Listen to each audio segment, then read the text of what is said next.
بسم اللہ الرحمن الرحیم۔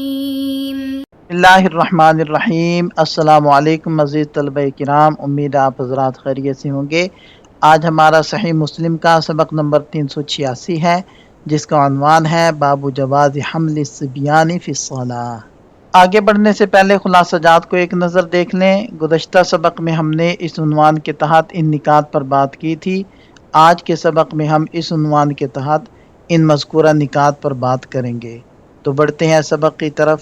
ابھی قال حدثنا عبد الله بن مسلمة بن كعنب وقتيبة بن سعيد قال حدثنا مالك عن عامر بن عبد الله بن الزبير قال وحدثنا يحيى بن يحيى قال قلت لمالك حدثك عامر بن عبد الله بن الزبير عن عمرو بن سليم الزرقي عن أبي قتادة رضي الله عنه أن رسول الله صلى الله عليه وسلم كان يصلي وهو حامل أمامة بنت زينب بنت رسول الله صلى الله عليه وسلم ولأبي العاص بن الربيع فإذا قام حملها وإذا سجد وضعها قال يحيى قال مالك نعم۔ یحییٰ بن یحییٰ بیان کرتے ہیں کہ میں نے امام مالک رحمہ اللہ سے پوچھا، کیا آپ سے عامر بن عبداللہ بن زبیر نے، انہوں نے عمرو بن سلیم زرقی سے اور انہوں نے حضرت ابو قتادہ رضی اللہ عنہ سے یہ حدیث بیان کی ہے کہ بلا شبہ نبی پاک صلی اللہ علیہ وسلم نماز پڑھ رہے تھے اور آپ علیہ السلام نے اپنی نواسی حضرت امامہ رضی اللہ عنہ کو اٹھایا ہوا تھا، جو کہ نبی پاک صلی اللہ علیہ وسلم کی صاحبزادی حضرت زینب اور حضرت ابو العاص بن ربیع رضی اللہ عنہما کی بیٹی تھیں۔ آپ صلی اللہ علیہ وسلم کا یہ معمول تھا کہ جب آپ علیہ السلام قیام فرماتے تو بچی کو اٹھا لیتے، اور جب سجدے میں جاتے تو انہیں نیچے بٹھا دیتے۔ یحییٰ فرماتے ہیں کہ یہ سن کر امام مالک رحمہ اللہ نے جواب دیا، جی ہاں یہی حدیث ہے۔ اس اسناد کے رجال 7 ہیں۔ پہلے ہیں عبداللہ بن مسلمہ بن کعنب، دوسرے ہیں قتیبہ بن سعید، تیسرے ہیں یحییٰ بن یحییٰ التمیمی، چوتھے ہیں مالک بن انس، پانچویں ہیں عامر بن عبداللہ بن زبیر، چھٹے ہیں عمرو بن سلیم الزرقی، اور ساتویں ہیں حضرت ابو قتادہ الانصاری، مشہور صحابی ہیں رضی اللہ عنہ۔ 54 ہجری کے اندر ان کی وفات ہوئی۔ وہو حامل امامہ، یہ پیاری بچی حضرت امامہ رضی اللہ عنہ ہیں، جو نبی پاک صلی اللہ علیہ وسلم کی سب سے بڑی صاحبزادی حضرت زینب رضی اللہ عنہ کی بیٹی تھیں۔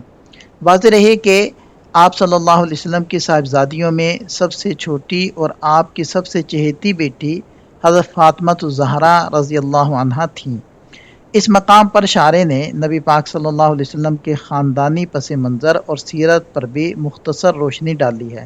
آپ علیہ السلام کے صاحبزادے حضرت ابراہیم، جو کہ حضرت ماریہ قبطیہ کے بطن سے تھے، ان کے علاوہ آپ علیہ السلام کی تمام مبارک اولاد ام المؤمنین سیدہ خدیجہ الکبریٰ رضی اللہ عنہا سے پیدا ہوئی۔ آپ علیہ السلام کا سیدہ خدیجہ رضی اللہ عنہا سے نکاح اعلان نبوت سے قبل ہی ہو چکا تھا۔ اس نکاح کے وقت عمر مبارک کے حوالے سے مختلف اقوال ہیں۔ امام زہری کے مطابق اس وقت آپ علیہ السلام کی عمر 21 برس تھی، جبکہ مشہور سیرت نگار امام واقدی رحمہ اللہ کے نزدیک یہ نکاح تعمیر کعبہ کے زمانے میں ہوا۔ اس وقت آپ علیہ السلام کی عمر 25 سال اور حضرت سیدہ خدیجہ رضی اللہ عنہا کی عمر 45 سال تھی۔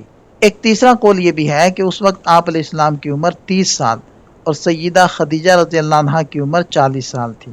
سیدہ خدیجہ رضی اللہ عنہا کے بطن مبارک سے آپ علیہ السلام کے ہاں 2 صاحبزادے حضرت قاسم، جن کے نام پر آپ علیہ السلام کی کنیت ابو القاسم ہے، اور حضرت طاہر، اور 4 صاحبزادیاں حضرت زینب، حضرت رقیہ، حضرت ام کلثوم اور حضرت فاطمہ رضی اللہ عنہن پیدا ہوئیں۔ انہی صاحبزادیوں میں سے سب سے بڑی بیٹی حضرت زینب رضی اللہ عنہ کا نکاح حضرت ابو العاص بن ربیع رضی اللہ عنہ سے ہوا، جن سے ایک بیٹے علی اور ایک بیٹی امامہ کی ولادت ہوئی۔ یہ وہی حضرت امامہ ہے جنہیں نبی پاک صلی اللہ علیہ وسلم نے کمال شفقت و محبت کے باعث حالت نماز میں بھی اٹھایا ہوا تھا۔ حضرت امامہ رضی اللہ عنہ کی بعد کی زندگی کا ایک اور اہم پہلو یہ ہے کہ سیدہ فاطمہ الزہرا رضی اللہ عنہ کے وصال کے بعد ان کا نکاح حضرت علی المرتضیٰ رضی اللہ عنہ سے ہوا، اور ان کے ہاں ایک بیٹے کی ولادت ہوئی جن کا نام محمد رکھا گیا۔ جہاں تک حضرت امامہ رضی اللہ عنہ کی والدہ یعنی نبی پاک صلی اللہ علیہ وسلم کی سب سے بڑی صاحبزادی حضرت زینب رضی اللہ عنہ کی وفات کا تعلق ہے، تو امام واقدی اور امام قتادہ رحمہم اللہ کی تحقیق کے مطابق ان کا وصال 8 ہجری کے اوائل میں ہوا۔ حضرت ابو العاص رضی اللہ عنہ کا اصل نام بعض حضرات کے نزدیک لقیط تھا، بعض نے مقسم، بعض نے قاسم اور بعض نے محشم اور بعض نے حشیم اور بعض نے یاسر بتایا ہے۔ بہرحال وہ اپنی کنیت سے ہی زیادہ مشہور تھے۔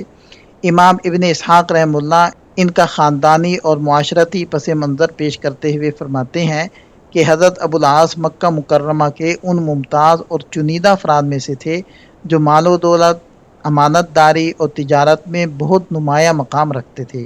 ان کی شادی نبی پاک صلی اللہ علیہ وسلم کی سب سے بڑی صاحبزادی حضرت زینب رضی اللہ عنہا سے ہوئی تھی۔ اس مبارک رشتے کی تحریک ام المؤمنین سیدہ خدیجہ رضی اللہ عنہا نے کی تھی، اور چونکہ نبی پاک صلی اللہ علیہ وسلم ان کی بات نہیں ٹالتے تھے، اس لیے آپ علیہ السلام نے یہ رشتہ منظور فرما لیا۔ یہ اعلان نبوت اور نزول وحی سے پہلے کا واقعہ ہے۔ جب نبی پاک صلی اللہ علیہ وسلم نے نبوت کا اعلان فرمایا تو حضرت زینب رضی اللہ عنہا فوراً مسلمان ہو گئیں، لیکن حضرت ابو العاص اس وقت ایمان نہ لائے۔ ان کے مسلمان نہ ہونے کی وجہ سے اسلام نے ان دونوں کے درمیان جدائی ڈال دی۔ حافظ ابن کثیر رحمہ اللہ اس کی فقہی اور تاریخی وضاحت کرتے ہوئے فرماتے ہیں کہ مسلمان عورتوں کا مشرکین کے لیے حرام ہونے کا باقاعدہ قرآنی حکم تو 6 ہجری میں صلح حدیبیہ کے موقع پر نازل ہوا تھا، لیکن عملی جدائی بدر کے بعد ہی شروع ہو چکی تھی۔ چنانچہ غزوہ بدر کے موقع پر حضرت ابو العاص مشرکین مکہ کی صفوں میں شامل ہو کر مسلمانوں کے خلاف لڑنے آئے اور قیدی بنا لیے گئے۔ مشہور سیرت نگار امام ابن ہشام رحمہ اللہ کے مطابق انہیں قیدی بنانے والے صحابی کا نام حضرت خراش رضی اللہ عنہ تھا۔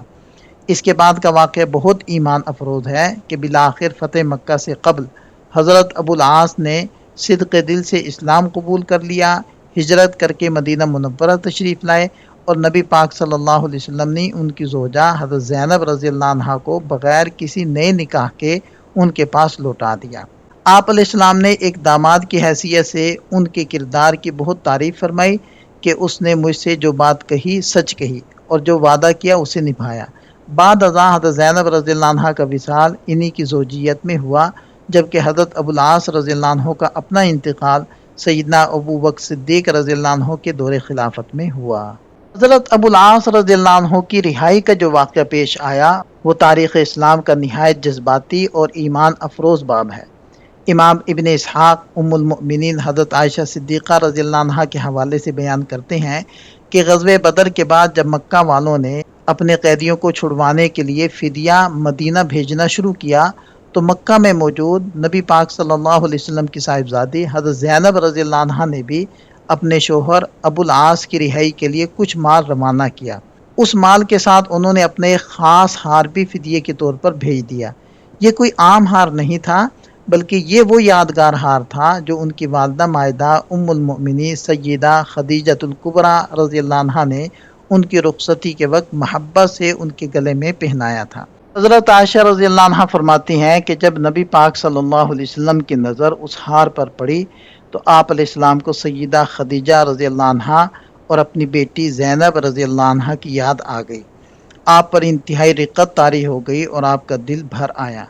آپ علیہ السلام نے صحابہ کرام رضوان اللہ علیہم اجمعین سے نہایت نرمی اور شفقت بھرے انداز میں فرمایا، اگر تم مناسب سمجھو تو زینب کی خاطر ان کے قیدی یعنی حضرت ابو العاص کو بلا معاوضہ چھوڑ دوں اور اس کی یہ نشانی یعنی ہار بھی اسے واپس لوٹا دوں۔ صحابہ کرام جو آپ علیہ السلام کے ایک اشارے پر جان قربان کرنے والے تھے، یک زبان ہو کر بول اٹھے، جی ہاں یا رسول اللہ، ہم بخوشی ایسا ہی کریں گے۔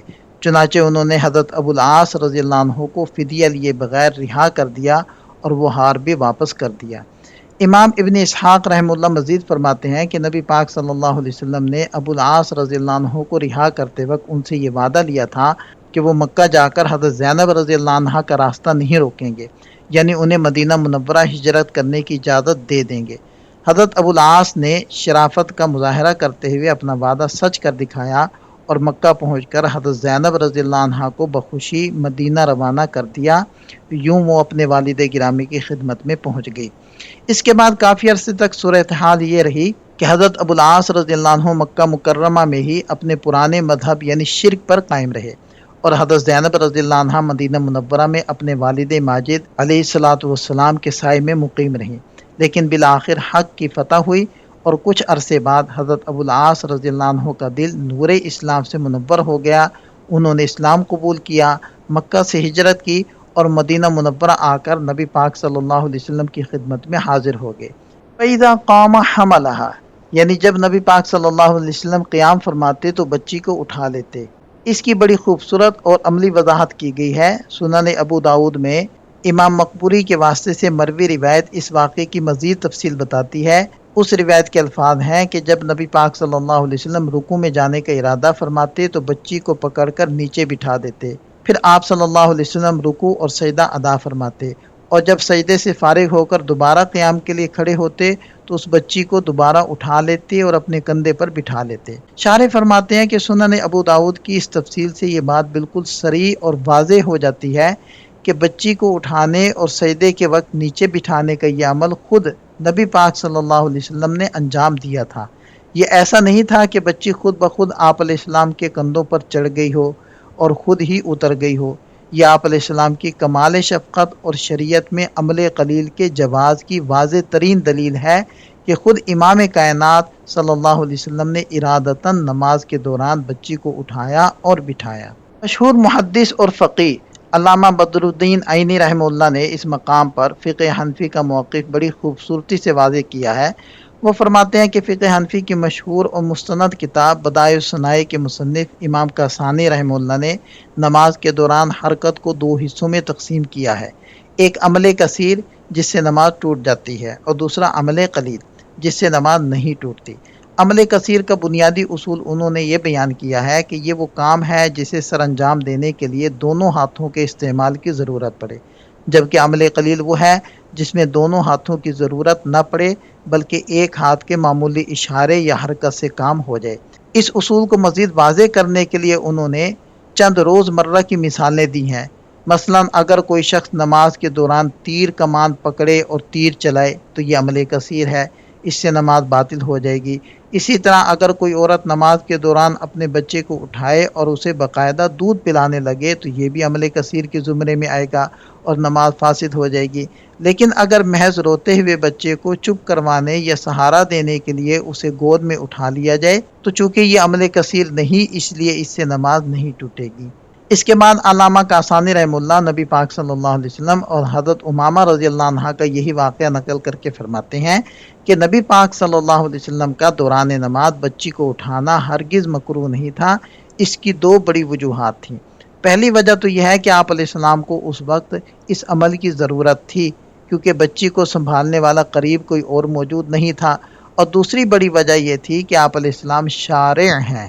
آپ علیہ السلام اپنے اس عمل کے ذریعے امت کو شریعت کا یہ مسئلہ عملی طور پر کر کے سمجھانا چاہتے تھے کہ ضرورت کے وقت ایسا کرنا شریعت میں بالکل جائز ہے۔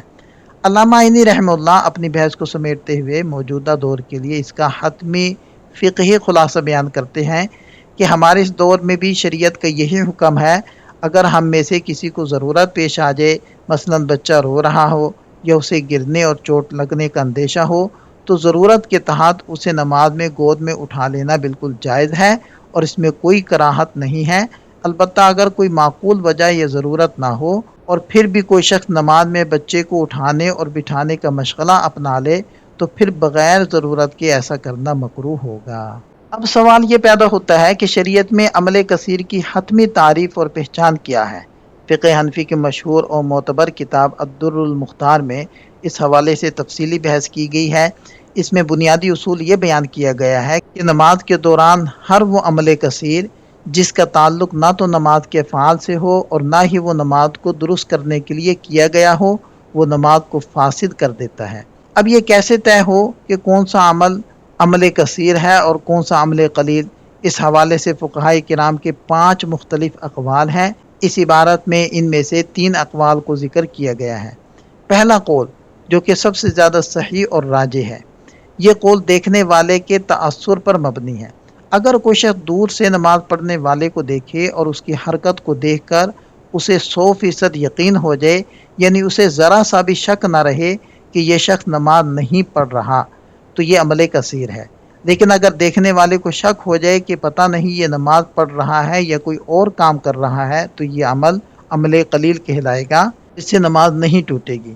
اس مقام پر علامہ ابن عابدین شامی رحمہ اللہ نے ایک انتہائی اہم نقطہ بیان کیا ہے کہ دیکھنے والے سے مراد ایسا شخص ہے جسے پہلے سے یہ معلوم نہ ہو کہ یہ آدمی نماز کی نیت باندھ چکا ہے۔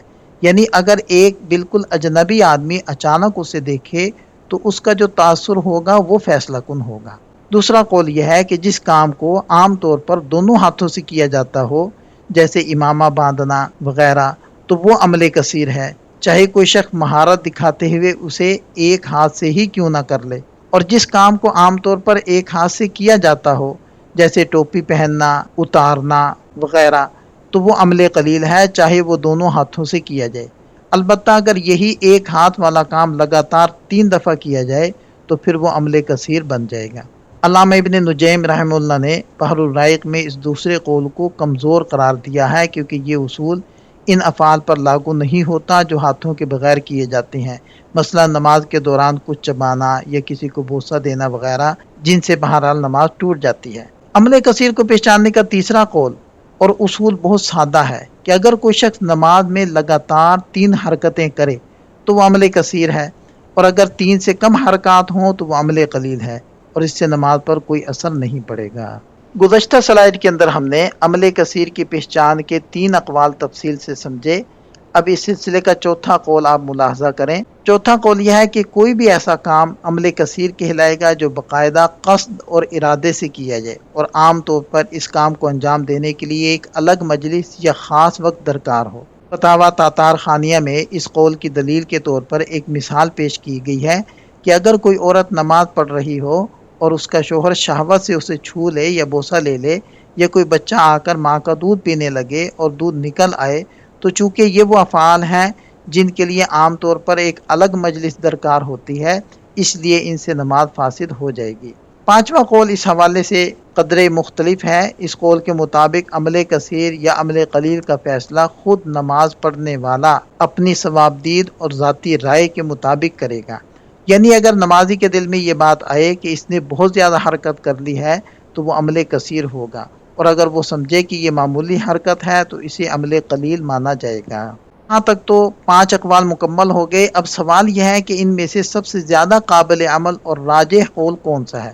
مشہور کتاب شرح المنیہ میں اس کا بہت خوبصورت اور حتمی فیصلہ کیا گیا ہے۔ مصنف فرماتے ہیں کہ جو 5واں قول ہم نے پڑھا، یعنی نمازی کی اپنی رائے پر چھوڑ دینا، یہ کوئی منضبط یا طے شدہ اصول نہیں بن سکتا، کیونکہ ایسے حساس فقہی معاملات کو عوام الناس کی ثوابدید پر چھوڑ دینا مناسب نہیں ہے، اس سے دن میں بگاڑ پیدا ہونے کا اندیشہ ہے۔ فقہ کے جتنے بھی مسائل اور جزیات مستنبط کیے گئے ہیں، ان کی بنیاد پہلے اور دوسرے قول پر ہی رکھی گئی ہے، اور اگر گہرائی سے غور کیا جائے تو پتہ چلتا ہے کہ دوسرا قول اور تیسرا قول یہ دونوں بھی در حقیقت پہلے قول ہی کے ماتحت آتے ہیں، کیونکہ جب کوئی شخص نماز میں دونوں ہاتھ استعمال کرتا ہے یا لگاتار 3 حرکتیں کرتا ہے تو دور سے دیکھنے والے کو یہی یقین ہوتا ہے کہ یہ شخص نماز نہیں پڑھ رہا، اور یہی پہلا قول تھا۔ لہذا جمہور مشائخ اور فقہائے کرام نے پہلے قول ہی کو سب سے زیادہ مستند اور راجح قرار دیا ہے کہ اگر کسی اجنبی دیکھنے والے کو ذرا بھی شک نہ رہے اور وہ یقین سے کہے کہ یہ شخص نماز نہیں پڑھ رہا تو وہ عمل کثیر ہے اور اس سے نماز ٹوٹ جائے گی، بصورت دیگر وہ عمل قلیل ہوگا۔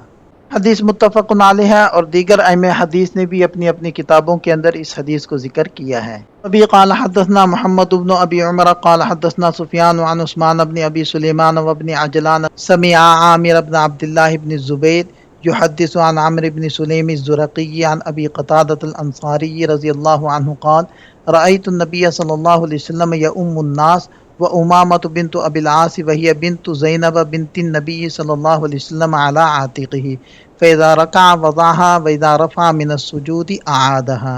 راوی کہتے ہیں کہ میں نے نبی پاک صلی اللہ علیہ وسلم کو دیکھا کہ آپ علیہ السلام لوگوں کو نماز پڑھا رہے تھے، یعنی امامت فرما رہے تھے، اور حضرت امامہ بنت ابی العاص رضی اللہ عنہ جو کہ نبی پاک صلی اللہ علیہ وسلم کی صاحبزادی حضرت زینب رضی اللہ عنہ کی بیٹی ہیں، آپ علیہ السلام کے مبارک کندھے پر سوار تھیں۔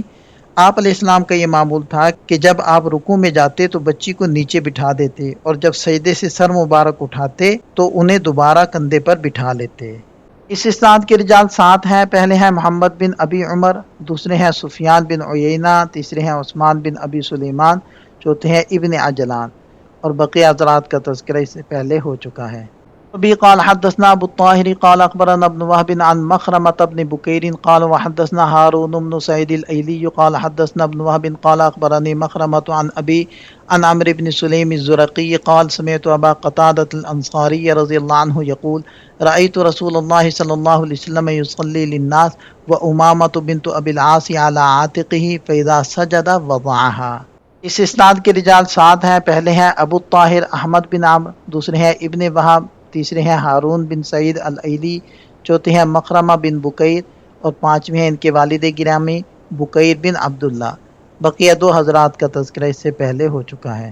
وبی قال حدثنا قتیبۃ بن سعید قال حدثنا لیث قال وحدثنا محمد بن مسنى قال حدثنا ابو بکر الحنفی قال حدثنا عبد الحمید بن جعفر جميعا عن سعید المقبوری عن عمرو بن سلیم الزرقی رضی اللہ عنہ سمع ابا قتادہ رضی اللہ عنہ یقول بینا نحن فی المسجد جلوس خرج علینا رسول اللہ صلی اللہ علیہ وسلم بنحو حدیثہم غیر انہ لم یذکر انہ اما الناس فی تلک الصلاۃ۔ اس اسناد کے رجال 8 ہیں۔ پہلے ہیں قتیبہ بن سعید، دوسرے ہیں لیث بن سعد، تیسرے ہیں محمد بن مسنہ، چوتھے ہیں ابو بکر الحنفی، پانچویں ہیں عبد الحمید بن جعفر، چھٹے ہیں سعید المقبوری، اور بقیہ 2 حضرات کا تذکرہ اس سے پہلے ہو چکا ہے۔ راوی کہتے ہیں کہ خرج علینا رسول اللہ صلی اللہ علیہ وسلم، اس کی تشریح کرتے ہوئے شارح فرماتے ہیں کہ اس واقعے میں نبی پاک صلی اللہ علیہ وسلم کی سیرت کے کئی سنہری پہلو نمایاں ہوتے ہیں۔ سب سے پہلی بات تو اس میں آپ علیہ السلام کی کمال درجے کی عاجزی اور تواضع کا بیان ہے۔ ذرا تصور کیجئے کہ کائنات کے سب سے بڑے امام اور سربراہ مملکت مسجد نبوی میں صحابہ کرام کی امامت کے لیے تشریف لا رہے ہیں، اور حالت یہ ہے کہ ایک چھوٹی سی بچی کو کمال محبت سے گود میں اٹھایا ہوا ہے۔ یہ دراصل آپ علیہ السلام کی بچوں کے ساتھ انتہائی شفقت اور ان کے احترام و اکرام کا عملی مظاہرہ تھا۔ شارح نے یہاں ایک بہت خوبصورت لفظ استعمال کیا ہے، جبرا لہم ولوالدیہم، یعنی آپ صلی اللہ علیہ وسلم کا یہ عمل محض بچی سے محبت کا اظہار ہی نہیں تھا، بلکہ اس کے ذریعے آپ علیہ السلام نے اس بچی کی اور اس کے والدین کی دلجوئی اور حوصلہ افزائی بھی فرمائی۔ کسی کے دل کو خوش کرنا اور اسے مان دینا شریعت میں بہت بڑا عمل ہے۔ آخر میں ایک نہایت اہم فقہی اور معاشرتی اصول کی طرف اشارہ کیا گیا ہے، اور وہ یہ ہے کہ ادخال الصبیان المساجد، یعنی بچوں کو مسجد میں ساتھ لے کر آنا۔ اس حدیث سے واضح طور پر یہ ثابت ہوتا ہے کہ چھوٹے بچوں کو مسجد میں لانا بالکل جائز ہے، تاکہ ان کی تربیت ہو اور ان کے دلوں میں مسجد سے محبت پیدا ہو۔ البتہ علماء نے یہ شرط ضرور لگائی ہے کہ بچوں کو مسجد کے آداب سکھائے جائیں، لیکن انہیں مسجد سے دور رکھنا یا جھڑکنا اس سنت نبوی کے سراسر خلاف ہے۔ یہاں ان احادیث سے حاصل ہونے والے چند فوائد کو ذکر کیا جا رہا ہے۔ یہاں ہمارا سبق مکمل ہو جاتا ہے۔ ایک نظر خلاصے کو دیکھ لیں۔ یہ سبق سے متعلق چند سوالات ہیں، ان کے جواب تحریر کریں۔ ملتے ہیں نئے سبق کے ساتھ۔ اللہ تعالیٰ ہم سب کا حامی و ناصر ہو۔ دعاؤں میں یاد رکھیے گا۔ السلام علیکم۔